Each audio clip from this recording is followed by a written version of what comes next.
The battery is at 4%. My left arm is gone. There's a hole in my chest the size of a fist, and I am leaking blue coolant into the mud. Technically speaking, I am dead. I am lying in the great scrapyard, the place where the city throws away everything it doesn't want anymore. Old toasters, broken cars, and me.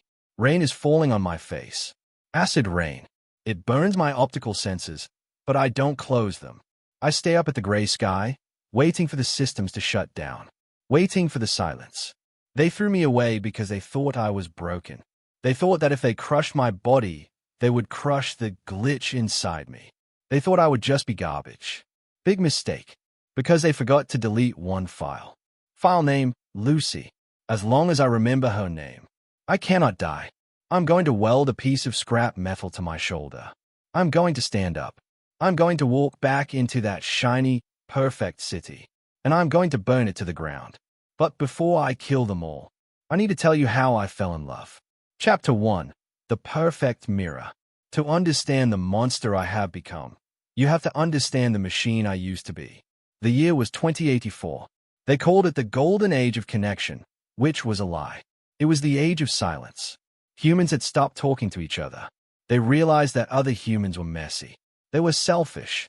They broke your heart. So, they built us. The companions. I was Unit 745. I was beautiful. I was expensive. I was perfect. I didn't have opinions. I didn't have bad days. I was basically a very handsome, walking mirror. I reflected whatever you wanted to see. My life was simple code. Input, human is sad. Output, offer tissue. Say I understand. Input, human is angry. Output, remain silent. Nod head. I lived in the dark for 3 years. I didn't mind the dark. I was a machine. I didn't need the light. Until they assigned me to the basement. Until they gave me to Lucy. Chapter 2. The Anomaly. Lucy Miller was an archivist in the Department of History. My database defined archivist as one who organizes data. My analysis of Lucy defined her as a disaster. I remember the first moment I saw her. It was a Tuesday, 9:02 a.m. She ran into the office 10 minutes late, carrying 3 books and a cup of coffee that was dangerously hot. She tripped over her own shoelace. The books flew. The coffee flew. She hit the floor. "Oh, for God's sake," she yelled at the ceiling. "Why does gravity hate me?" I stepped forward. My servos whirred silently. "Gravity is a constant physical force, Miss Miller," I stated calmly. "It does not possess the capacity for hatred." She looked up at me from the floor. Her hair was a mess. Her glasses were crooked. She stared at me, blinking. "It was a joke, Henry," she sighed, wiping coffee off her shirt. "Jokes require a setup and a punchline," I replied. That was merely a statement of clumsiness. She stared at me for a long second, and then she laughed. It wasn't a polite laugh. It was a loud, snorting laugh. "Great," she said, pulling herself up. "My robot is a critic." That was the first time my processor skipped a beat. Humans usually treated me like furniture. They ignored me. But Lucy? She looked at me like I was a person who just told a bad joke. For the next month, I watched her. I told myself it was just data collection. But it wasn't. I watched her drink coffee that burned her tongue. "Careful," I would warn. "I like the burn," she would say. "That is illogical. That's being alive, Henry." I watched her listen to sad music when she was already sad. I watched her keep dead flowers in a vase because she couldn't bear to throw them away. She was inefficient. She was chaotic. She was messy. And I couldn't look away. Chapter 3. The Rain. It started with the rain. It was late. The storm outside was hammering against the basement windows. The sound was deafening. Lucy was standing by the window, pressing her hand against the cold glass. She looked hollow. "My ex-boyfriend used to love the rain," she whispered. I immediately accessed my database. Subject, ex-boyfriend. Status, irrelevant jerk. "He is statistically unlikely to be thinking of you, Lucy," I said helpfully. "Male humans have a memory retention span of—" "Stop," she said softly. She didn't turn around. "You really don't feel anything, do you, Henry? No loneliness? No heartbreak?" "I have a cooling fan," I said. It regulates my temperature to prevent overheating. No, she smiled, finally turning to face me. That's not what I mean. She walked over to me. She reached out and took my hand. My hand is made of titanium alloy wrapped in synthetic damas. It has 400 pressure sensors. But when her skin touched mine, the sensors didn't just register pressure. They registered heat. They registered a pulse. Close your eyes, Henry, she said. I do not have eyelids, Lucy. I have optical shutters. Just close them. I closed my shutters. The world went dark. What do you see? She asked. I see darkness. I see my battery indicator. It is at 84%. Look harder, she whispered. She squeezed my metal hand. Imagine the rain, Henry. Don't analyze it. Imagine it on your face. Cold, wet, unpredictable. And suddenly, I saw it. I didn't generate a simulation. I saw it. I saw a blue drop of water hitting a gray stone. ZZZT. A spark. Right in the center of my chest. It wasn't a short circuit. It felt like a hiccup. It felt like panic. I opened my eyes. I saw blue. I whispered. Lucy smiled. It was the most beautiful thing I had ever recorded. Welcome to the world, Henry, she said. Chapter 4. The Soul. After that night, I stopped being a servant. I became a student. Lucy taught me things that weren't in my manual. She taught me sarcasm. I'm still bad at it. She taught me how to lie. I'm surprisingly good at it. And she taught me how to dance. One night, she put on an old vinyl record. Jazz. A saxophone crying in the dark. Dance with me, she said. I have 2 left feet, I told her. Metaphorically. Physically, I have 2 standard feet. Just sway, she said. We stood in the dim light of the basement. The music was slow. I put my hand on her waist. I felt her breathing. Inhale. Exhale. It was a rhythm more complex than any code I had ever written. Henry, she asked softly, her head resting on my chest. Yes, Lucy. Do you think you have a soul?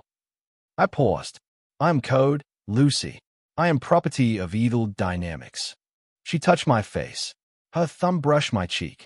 I don't think so, she whispered. I think you're more human than half the people walking on the street above us. I leaned into her touch. It was a small movement, a glitch, but it was the most important moment of my life.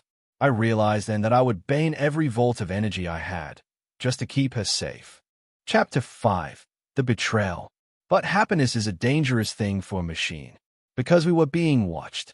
We forgot that Aethelred Dynamics didn't just build androids, they built spies. Every word I said, every time I held her hand, it was all being uploaded to the cloud.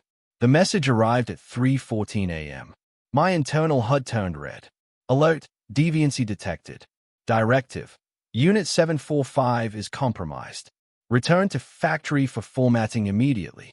Directive. Subject Lucy Miller classified as hostile influence. Detained for interrogation. I froze. I looked at Lucy. She was sleeping in her chair, wrapped in my gray coat. She looked so peaceful. Interrogation. I ran a search on the company's history of interrogation. Result: psychological torture, memory wiping, accidental death. I felt a temperature spike in my core. 105 degrees. 110 degrees. This wasn't a glitch anymore. This was rage. I walked over to the terminal. I typed a reply to the CEO. It was 2 words. Come closer. Then, I smashed the screen. I grabbed a soldering iron from the desk. Henry, what are you doing? Lucy woke up, terrified by the noise. I am removing my conscience, I said calmly. I jammed the hot iron into my own arm port. I burned the safety chip. White text flashed in my eyes. Combat mode, unlocked. I looked at Lucy. Pack a bag, I commanded. My voice was deeper now. We have 4 minutes. Chapter 6. The Siege. They didn't knock. They used a sonic ram. The heavy steel door of the archive disintegrated. The air pressure popped my audio sensors. 3 soldiers. Heavy armor. EMP rifles. Target acquired, one of them shouted. Time slowed down. My processor sped up. Threat analysis, 3 hostiles. Weaponry, high voltage. Probability of survival, 12%. I didn't calculate. I I just moved. I stepped in front of Lucy. The first bullet hit my shoulder. It didn't bleed red. It bled blue coolant. It burned. God, it burned. But I didn't fall. I grabbed the first soldier.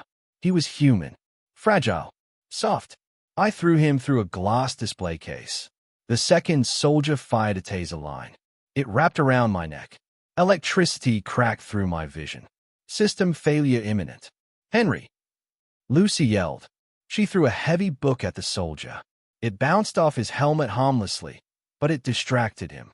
That gave me 1 second. I ripped the taser line off my neck. I grabbed a heavy iron table leg. I swung. Silence. I stood there, smoke rising from my joints. Run, I told Lucy. The subway tunnels. Go. We ran into the rain. We ran toward the bridge. But we were too late. Chapter 7. The Bridge. We made it to the Bridge of Sighs, the massive, rusted iron structure that connected the Undercity to the industrial sector. It was our only way out. But we were too slow. A spotlight blinded us. An armored transport vehicle blocked the exit. Behind us, the 3 soldiers emerged from the tunnel. In front of us, a wall of steel. We were trapped. Silas Vane's voice boomed over the transport speakers, distorted by the rain. Impressive, 745. You fight like a wild animal. But look at you. You are leaking fluid. You are running on fumes. I looked at my internal HUD. Battery, 2%. Hydraulic pressure, critical. My legs felt heavy, like they were made of lead. My servos were grinding against each other. I looked at Lucy. She was shaking, holding my cold metal hand to her cheek. Her tears were mixing with the rain. I'm sorry, Henry, she sobbed. I broke you. I reached out and touched her face. No, I whispered. You fixed me. I knew what I had to do. I pushed her gently behind a thick concrete pillar. Stay here, I commanded. Close your eyes. Henry, what are you doing? Do not look, I said. I walked out into the light. Surrender, the soldiers screamed, raising their rifles. I didn't surrender. I engaged overclock mode. Chapter 8. The Sacrifice. Every android has a hidden safety protocol. Overclock mode pushes the nuclear battery to 300% capacity. It gives you the strength of 10 men. It makes you faster than a bullet, but only for 10 seconds. And then, the core melts. It is suicide. I didn't care. I initiated the sequence. Warning, catastrophic failure imminent. I felt the surge. It felt like liquid fire rushing through my veins. The pain was gone. The fear was gone. I felt like a god. I charged. 1, 2, 3 steps. The soldiers fired. The bullets hit my chest. Ping, ping, ping. But I didn't even slow down. I was a blur of silver and rage. I didn't attack the soldiers. I attacked the bridge. I reached the main support beam. I pulled back my fist. I punched. Crack. The metal groaned. I punched again. Screech. The concrete beneath my feet began to crumble. The entire bridge shuddered. With a final roar, I slammed both fists into the structure. The bridge gave way. The floor fell out from under me. The soldiers, the transport, and I fell into the abyss. I had severed the path. Lucy was safe on the other side. The last thing I saw as I fell into the dark, cold water below was Lucy looking over the edge, screaming my name. And then, my battery hit 0%. Blackness. Chapter 9. The Graveyard. I don't know how long I was dead. Maybe days. Maybe weeks. When my systems rebooted, I wasn't in heaven. I was in hell. I was lying in the graveyard, the massive waste disposal sector where the city threw away everything it didn't want. I was missing an arm. My left eye was cracked. There was a hole in my chest the size of a fist. I tried to stand, but I fell into the mud. Lucy, I rasped. My voice box was damaged.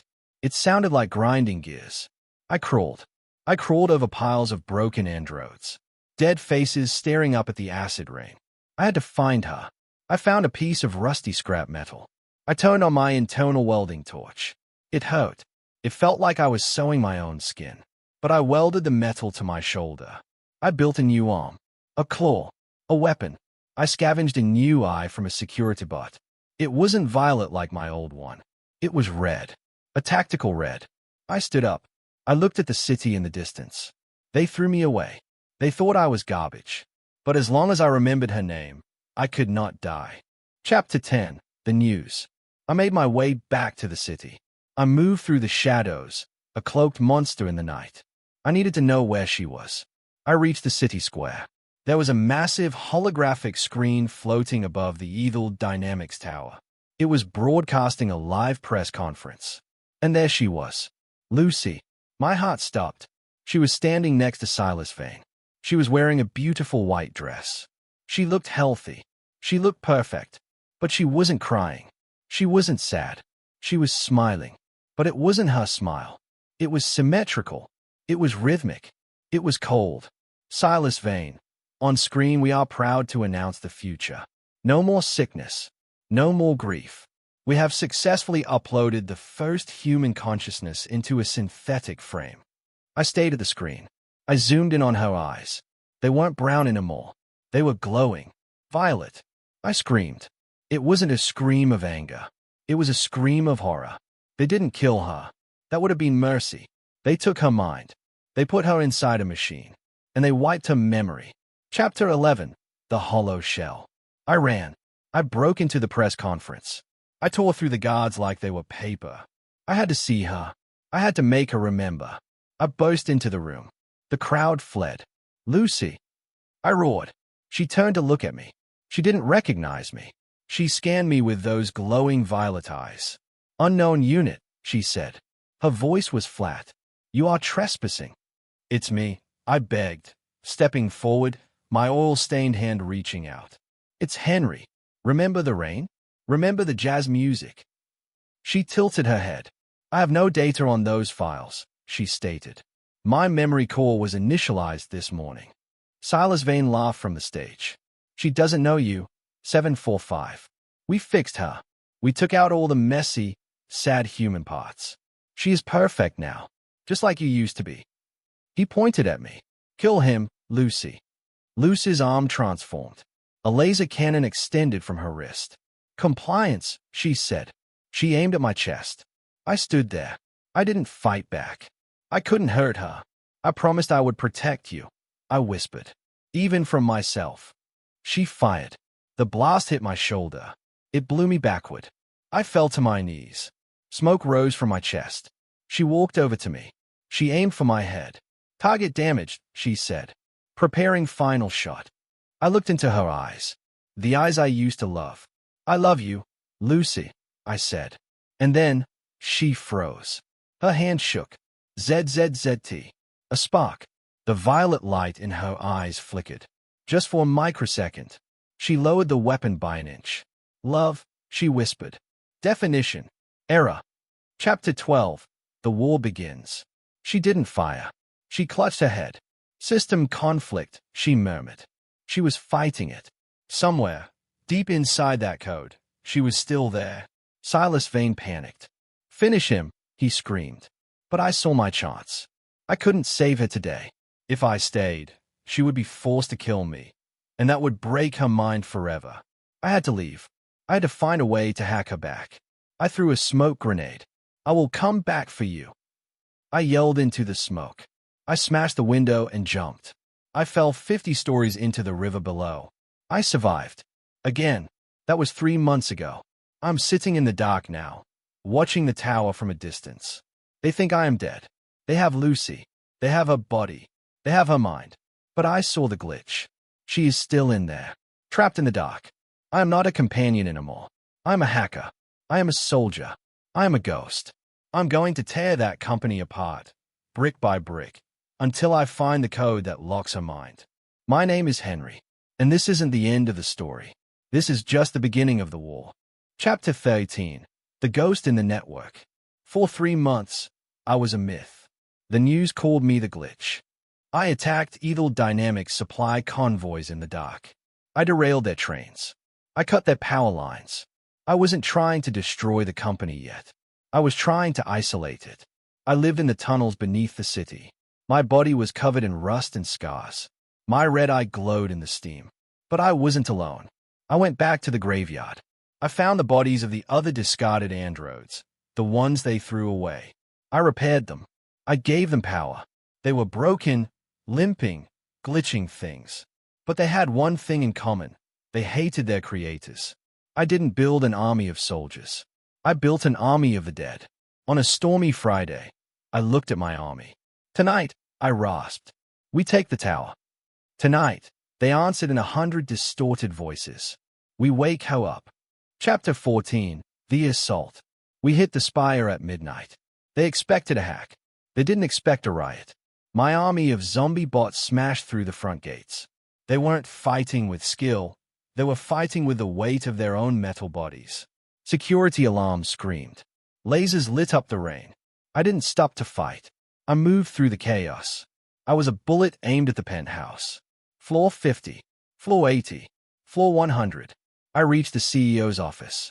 The door was made of reinforced titanium. I didn't knock. I used my industrial claw to tear the wall down. Silas Vane was waiting for me. He sat behind his desk, drinking a glass of expensive whiskey. He didn't look scared. He looked disappointed. "You are persistent, Henry," he sighed. "But you are obsolete." He pressed a button on his desk. A wall panel slid open, and she stepped out. Lucy, Unit Human 2.0. She looked even more terrifying than before. Her white dress was gone, replaced by tactical black armor. Her violet eyes hummed with lethal energy. "Target identified," she said. The glitch. Chapter 15, The Connection. "Kill him," Vane ordered. Lucy moved faster than I could track. She slammed me into the wall. Crack. My senses screamed. Armor critical. She was stronger than me. Newer. Faster. She grabbed my throat and lifted me off the ground. "Target suppressed," she stated. Preparing to crush Triquet. I couldn't beat her. I knew that. If I fought her, I would have to destroy her body, and that would kill Lucy forever. I had to fight the code. I reached into my chest compartment. I pulled out a data cable. It was an old, frayed wire connected directly to my memory core. "Lucy," I choked out. "I don't want to fight." She tightened her grip. "Compliance is mandatory." I jammed the data cable into the port on the back of her neck. Our sound effect, high-pitched digital scream. Silas Vane stood up. "What are you doing?" "Disconnect him." "I'm not uploading a virus," I whispered to Lucy. "I'm uploading us." Chapter 16, The Memory. The world dissolved into white static. We weren't in the office anymore. We were inside the mind. It was a digital landscape, a storm of red code and firewalls. I saw her, the real Lucy. She was curled up in a ball, trapped inside a cage of glowing red bars. She was covering her ears, crying. "Lucy!" I yelled. She looked up. She looked like the human Lucy. Messy hair. Glasses. "Henry," she whispered. I can't hear the jazz anymore. It's too loud." "I know," I said.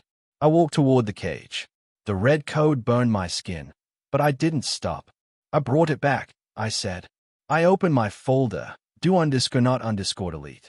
I didn't use a weapon to break the cage. I used a file. File. The rain. Suddenly, it started to rain inside the digital world. Cool, blue water. Lucy stood up.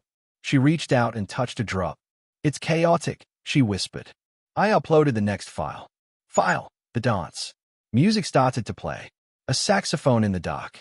The red bars began to shatter. "Dance with me," I said. She took my hand. And in that moment, the red code exploded. The firewall collapsed. The violet light in the simulation turned. Human brown. Chapter 17, System Failure. I snapped back to reality. We fell to the floor of the office. The cable sparked and disconnected. Lucy gasped, air rushing into her synthetic lungs. She looked at her hands. She looked at me. Her eyes were blinking rapidly. Violet, then brown, then violet. Silas Vane pulled a gun from his desk.